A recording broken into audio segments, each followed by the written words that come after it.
Hola, esta es la primera parte de la lección número 16 del curso de precálculo. Estábamos viendo el siguiente ejemplo en donde se nos indicaba que una función impar contenía en su gráfica estos puntos: el 0, 0, el negativo 1, negativo 1, el 2, 4 quintos y el negativo 3, negativo 3 quintos. Y por un análisis que habíamos hecho previa a este ejemplo, entonces, si la función es impar, hay otros puntos que también van a estar en esa gráfica y que se obtienen de esto que le dábamos haciendo lo siguiente: cambiándole el signo a la abscisa, también se le cambiaba el signo a la ordenada, ¿verdad?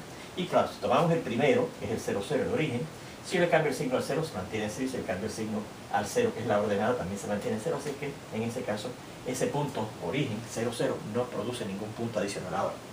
Si yo en este otro punto que tenemos aquí le cambio el signo a la abscisa, de negativo 1 a 1, entonces si también le cambio el signo a la ordenada, negativo 1 a 1, este nuevo punto, que se obtuvo de este punto de esa manera, cambiando el signo tanto a la abscisa como a la ordenada, también va a estar en la gráfica de esa función impar.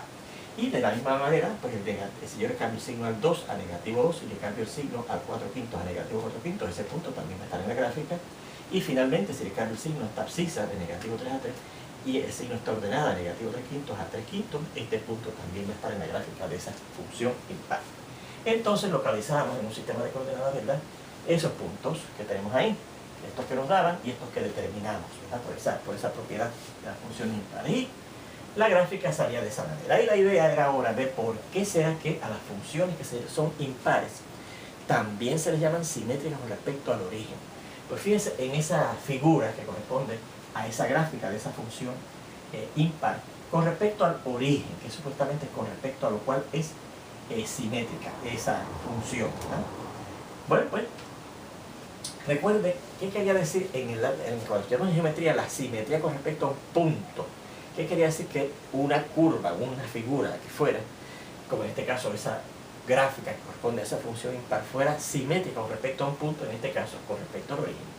Pues que si yo tomara cualquier punto, digamos, aquí, en la figura, que supuestamente es simétrica con respecto a este punto, y considero el segmento que va desde aquí hasta ese punto de simetría y mido la distancia, siguiendo ese mismo segmento al otro lado, ¿verdad?, voy a encontrar también otro punto en la figura que es simétrica con respecto a ese punto, que está también en la figura y que está a la misma distancia entonces del punto de simetría. O sea que si yo tomo este segmento, digamos que va, vamos a coger este punto que está aquí, vamos a marcar este punto que está aquí, ¿verdad?, que no es de los que marcamos que hayamos determinado aquí o que nos habían dado, ¿verdad? Y considero este segmento que va desde ese punto que estoy considerando ahora hasta el origen, que es el punto con respecto al cual supuestamente esa figura es simétrica, y continúo a lo largo de ese segmento hasta que encuentro otra vez a la figura que supuestamente es simétrica con respecto a ese punto, ¿verdad? Ese punto que consigo también en la figura se encuentra a la misma distancia que este punto que consideré inicialmente del punto de simetría, que es ese punto, ese origen que tenemos ahí, ¿verdad?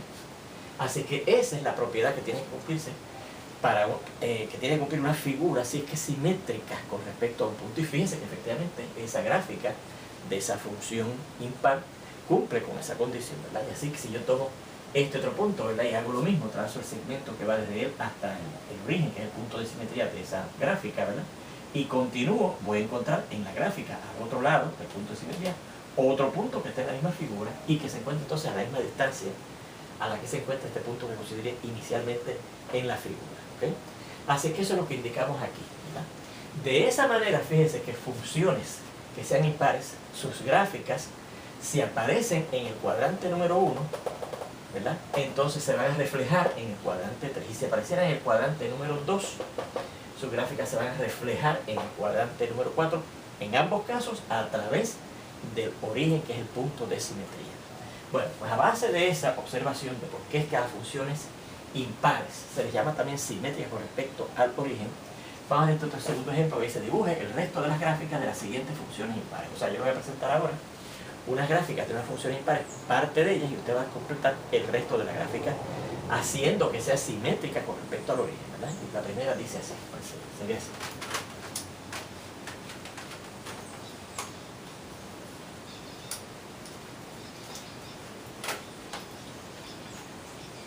Bien, la primera luce así, de esta manera. es el eje de Y. ¿Verdad? Este es el eje de Y. Este es el eje de X, ¿ven? Y al igual que cuando nos daban una parte de funciones pares, la parte que nos dan las va en forma entrecortada. Y tiene esta parte así, dice así.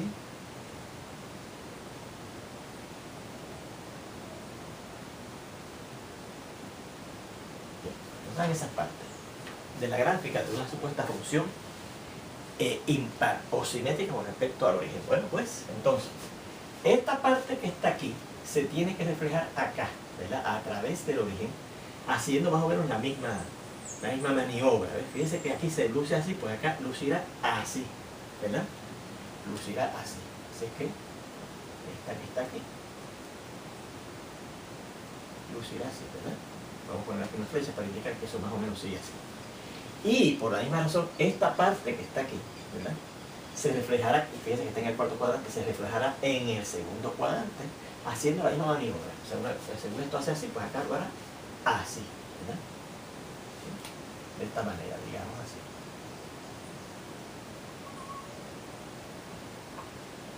Y ahí tendríamos la gráfica completa de esa función, no falso. Fíjense que esa gráfica no corresponde a una función. Sería una relación, ¿verdad?, impar, porque fíjense que es simétrica con respecto al origen, pero no sería una función porque, por ejemplo, a este punto que está aquí en el eje de X, que estaría en el dominio de esa supuesta función o relación, le corresponde tomarlo en el alcance, ¿verdad? Así que vamos a aclarar esto en este primer ejemplo en particular. Dice las siguientes funciones impares. Vamos a decir que esa gráfica que nos dan ahí no corresponde a una función impar, sino a una relación impar. Noten que esta gráfica no corresponde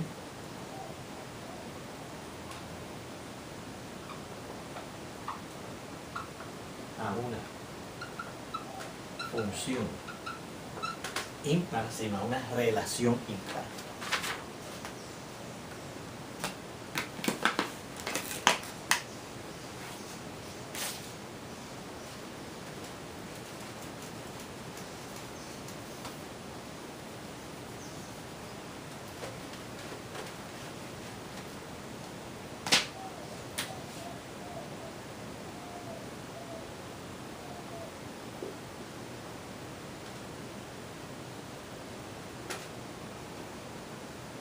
Pues su gráfica no cumple con el criterio de la línea vertical. Recuerde que ese era un criterio, ¿verdad?, que teníamos para verificar si una relación era o no una función, si a través de los puntos en el eje de X yo considero líneas verticales paralelas al eje de Y y tocan a la gráfica en más de un punto, entonces esa relación no era una función. Y aquí vimos, por ejemplo, y una línea vertical, ¿verdad?, que pase a través, digamos, de esa abscisa, pues toca a esa gráfica en dos puntos, un punto acá arriba y un punto acá abajo. Así que esa gráfica definitivamente es simétrica, ¿verdad?, con respecto al origen, pero no es una función por esa razón. Vamos a ver este segundo ejemplo,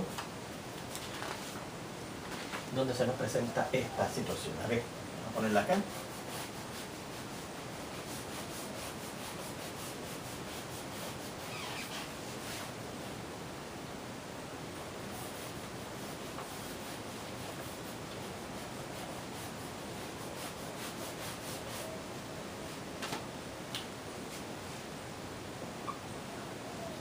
Y la gráfica nos da luce así.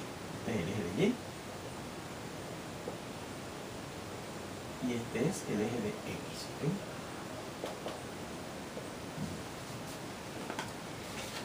Y entonces tenemos esta parte, ¿verdad?, que luce así.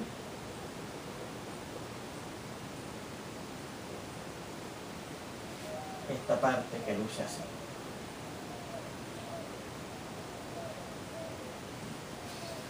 Y supuestamente es parte de la gráfica de una función impar. Bueno, pues eso quiere decir que esa gráfica de esa función impar, de la cual conocemos estas dos hojas, ¿verdad?, es simétrica con respecto al resto de la gráfica de esa función impar. ¿De qué manera? Bueno, pues esta que está aquí, esta parte que está aquí, esta hoja que está aquí, ¿verdad? Que aparentemente no se conecta con esta otra, tiene que reflejarse a través del origen en el primer cuadrante, porque dice que está en el cuadrante 3, pues se reflejará en el cuadrante 1, ¿verdad? Y más o menos hará la misma maniobra, ¿verdad? Comenzando más o menos en esta posición, ¿verdad? A la misma distancia de aquí, ¿verdad? Porque recuerden que este punto tiene que estar equidistante a la misma distancia que está este punto a través del origen, que es el punto de simetría, y la gráfica más o menos hará la misma maniobra, ¿verdad? Algo así, ¿verdad? Según esto es así, pues así hasta aquí, ¿verdad? Más o menos así, ¿verdad? Bien. Y entonces esta gráfica que está aquí, ¿verdad? Esta parte de la gráfica se tiene que reflejar acá de esta manera, ¿verdad? Esta parte que está aquí pues se reflejará más o menos así, ¿verdad? Así. A la misma distancia, ¿verdad? Aquí. Entonces hace así. Y esta parte que está acá pues hace así.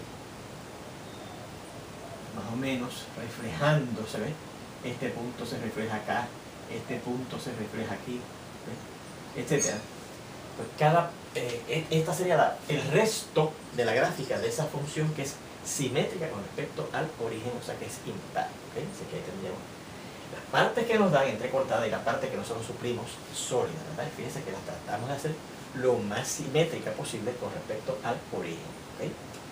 Bueno, vamos a ver entonces lo siguiente. Algunas aplicaciones. Una aplicación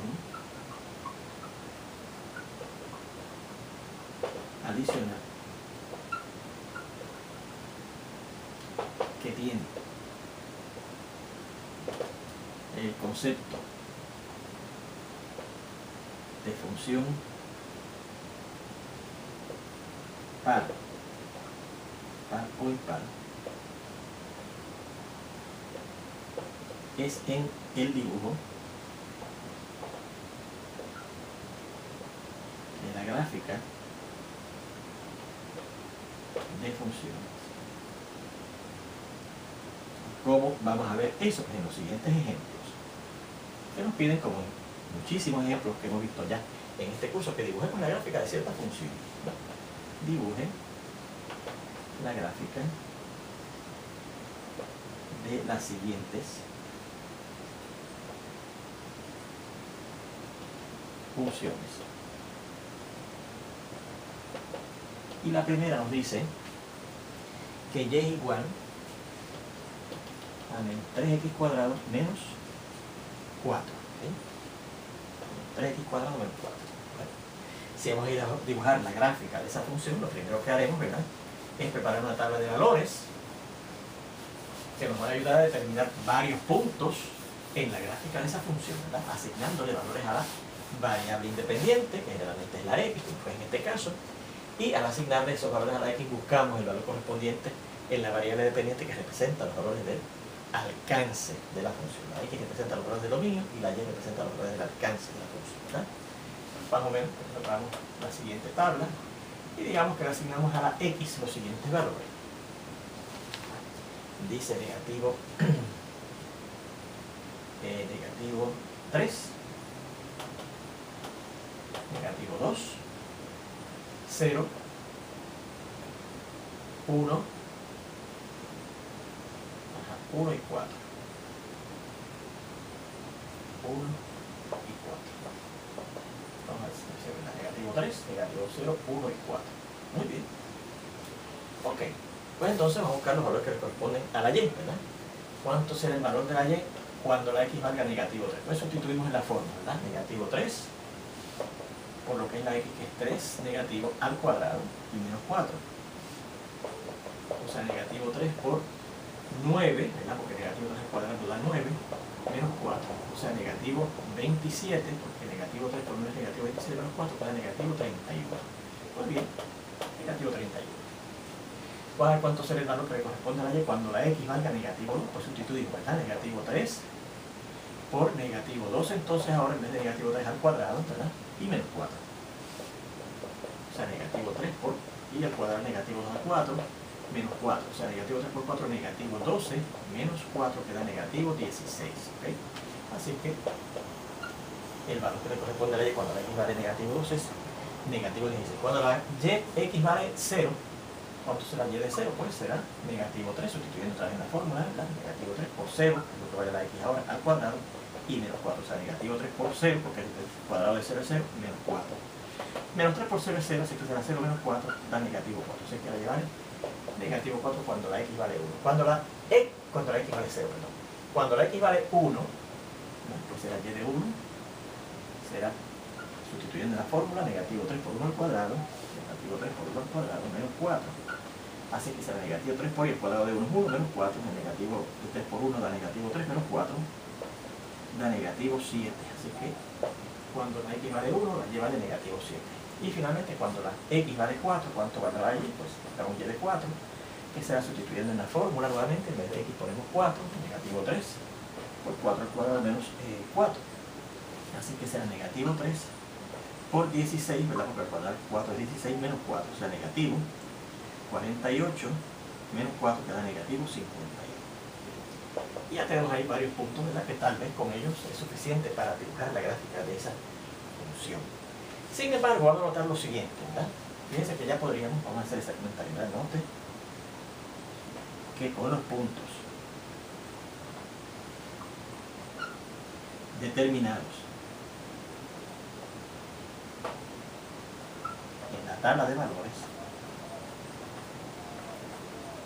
que recuerden que sería el negativo 3, negativo 31, el negativo 2, negativo 16, el 0, negativo 4, el 1, negativo 7 y el 4, negativo 52, ya sería suficiente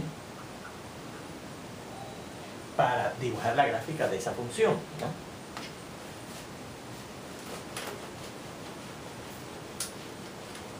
Ya serían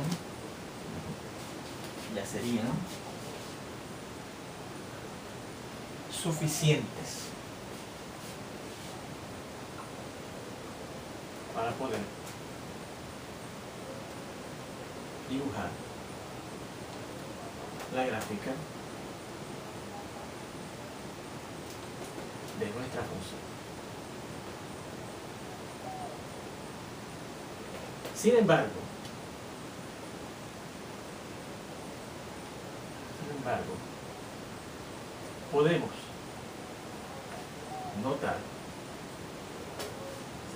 podemos notar que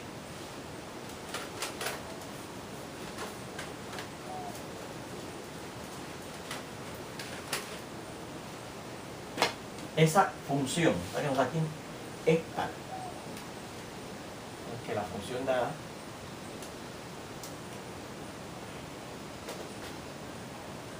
es par. Y claro, o simétrica con respecto al eje de y. Bueno, ¿cómo yo lo determino? Vamos a ver. Pues si yo busco el valor de esa función y en negativo x, ¿qué me dará?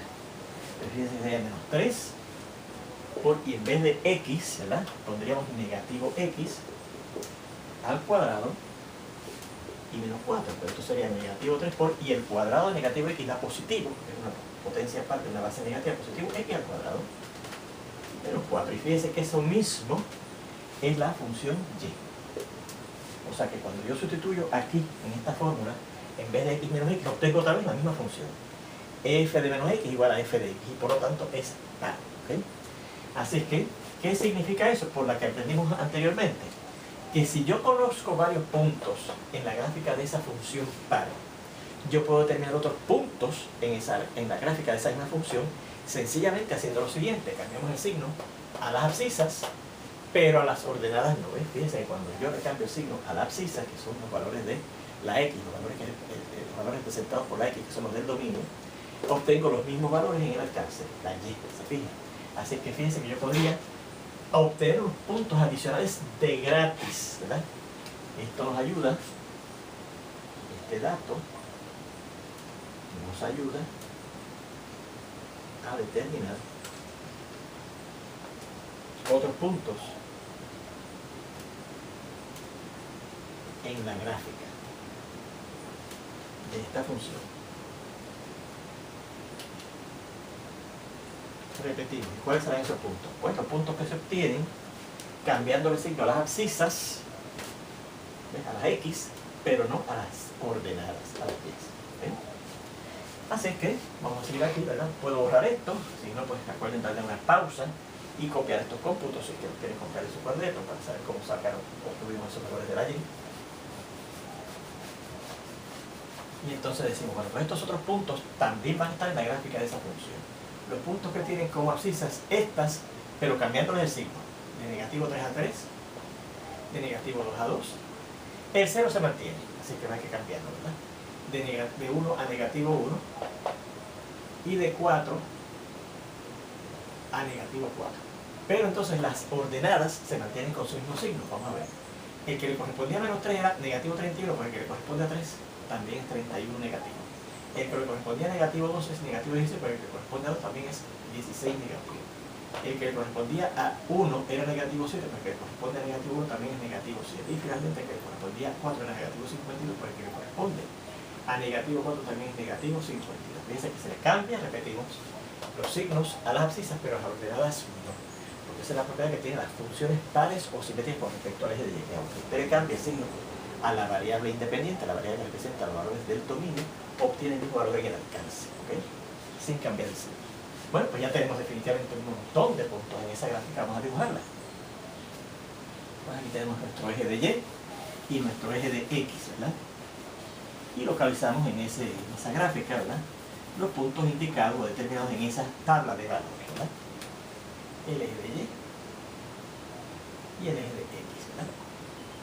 Y fíjense que los valores que hemos tenido para la Y son todos negativos, ¿verdad? Todos negativos. Así que vamos a poner el eje de X bastante arriba porque todos los valores van a estar en el lado negativo del eje de Y, ¿verdad? O en el eje negativo de Y. Vamos a ver. Tenemos el punto 0, negativo 4. Fíjense que vamos hasta negativo 52, así que va a tener que usar una escala bastante pequeña. Porque esto sea menos 10, menos 20, negativo 30, negativo 40, negativo 50,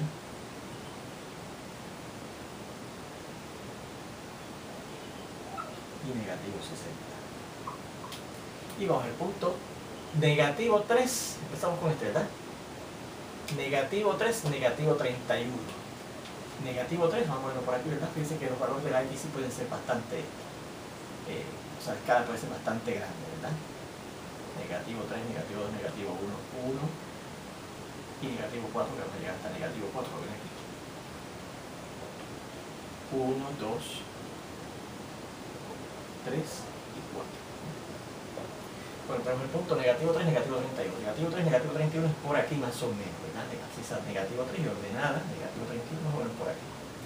Negativo 2, negativo 16 pues será más o menos, ¿verdad? A esta altura en el eje de Y. Negativo 2, negativo 16. 0, negativo 4. 0, negativo 4 sería más o menos por aquí, ¿verdad? 1, negativo 7. 1, negativo 7 será más o menos por aquí. 4, negativo 52, 4, negativo 52 sería más o menos por aquí, ¿verdad? 4 y negativo 52, ¿no? Más o menos. Entonces ahora, 3, negativo 31, 3, negativo 31 es más o menos por aquí, ¿verdad? 3, negativo 31 más o menos por aquí. 2, negativo 16, 2, negativo 16 es más o menos por aquí. Negativo 1, negativo 7, negativo 1, negativo 7 es más o menos por aquí. Y negativo 4, negativo 52 es más o menos por aquí, ¿verdad? Negativo 4, negativo 52, un poco más abajo de 50 negativo. Bueno, pues si yo conecto esos puntos con una curva suave, pues fíjense que esta parte de acá, la curva suave que sale se sería más o menos así, ¿verdad? Parece que este punto debe estar un poco más a la derecha. Y la parte que sale acá, pues sería así, ¿verdad? Este punto ahí parece que debe estar un poco más a la izquierda.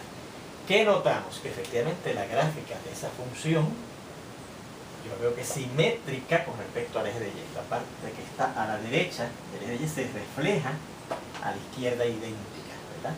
Así que efectivamente ahí tenemos la gráfica y fíjense cómo el hecho de saber que esa función era par nos ayudó a completar o a decidir todavía más puntos en la gráfica de esa función y por lo tanto pudimos dibujarla en forma más precisa, más exacta, ¿verdad? Muy bien, vamos a ver este segundo ejemplo que dice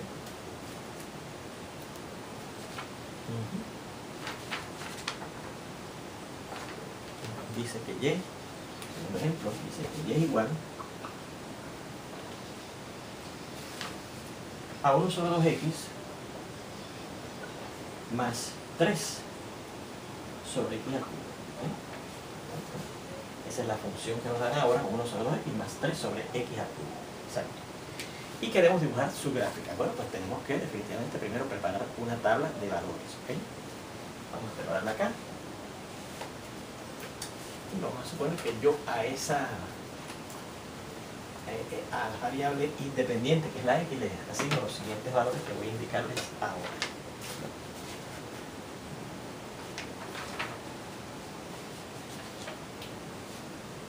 Tenemos x y y. Y estoy dando estos valores a la x. Negativo 1, 1 medio, 3, negativo 2, negativo 2 tercios, y ya. Entonces ya se me ocurre asignarle esos valores a la x, nada más. Muy bien. Pues entonces, ¿cuáles serán los valores que le corresponden a la y? Bueno, pues será cuestión de sustituir esos valores que hemos decidido asignarles a la x. Recuerde que esos son los valores que usted decide asignarle a la x, por eso es que a la x, que representa los valores de w, no se le llama la variable independiente. Usted decide los valores que usted le quiera dar. Y entonces vamos a buscar los valores de la y, que no son los que yo quiero asignar, son los que salgan al yo sustituir esos valores que decidí darle a la x en la fórmula y determinar cuánto es lo que es la y. La y depende del valor que yo le haya asignado a la x. Por eso que esos valores, o los valores que corresponden a la y, que representan los valores del alcance, a esa variable se le llama la variable dependiente. ¿Okay? Bueno, pues ¿cuánto será? Ajá, se llama y. Y de negativo 1. Y de negativo 1. ¿Okay? Pues sustituir de la fórmula será 1 sobre 2 por negativo 1. Donde quiera que aparezca x, ¿verdad? Pondremos negativo 1. Menos, o más, perdón, 3 sobre la x, que es negativo 1 al cubo, ¿verdad? Así que será 1 sobre menos 2, ¿verdad? Más 3 sobre negativo 1, porque negativo 1 en el valor cubo da negativo 1. Y entonces esto será, pues, dividido negativo 2, pero por negativo 1 menos 2, ¿verdad? Así que esto será, yo puedo cambiar el signo aquí al frente, ¿verdad? Y abajo, por la ley de signos de la fracción, menos 1 medio, y menos 3, porque 3 dividido entre menos 1 da menos 3. Y ahora yo pienso que este menos 3 está sobre 1, y el denominador común entre el 2 y el 1, que son los denominadores de esas dos fracciones, es el 2, ¿verdad? El denominador común. Y entonces al cambiar eso a este denominador común, la primera fracción se queda igual porque ya tiene ese mismo denominador común, pero aquí el 1 hay que multiplicarlo por 2, así que el 3 también se multiplica por 2 y da 6. Así que esto da negativo 1 medio y negativo 6, negativo 7 medios. Así que ese es el valor que le corresponde a la y, negativo 7 medios, cuando la x vale negativo 1. Vamos a ver cuál es el valor que le corresponde a la y cuando la x vale 1 medio. Es el valor que le corresponde a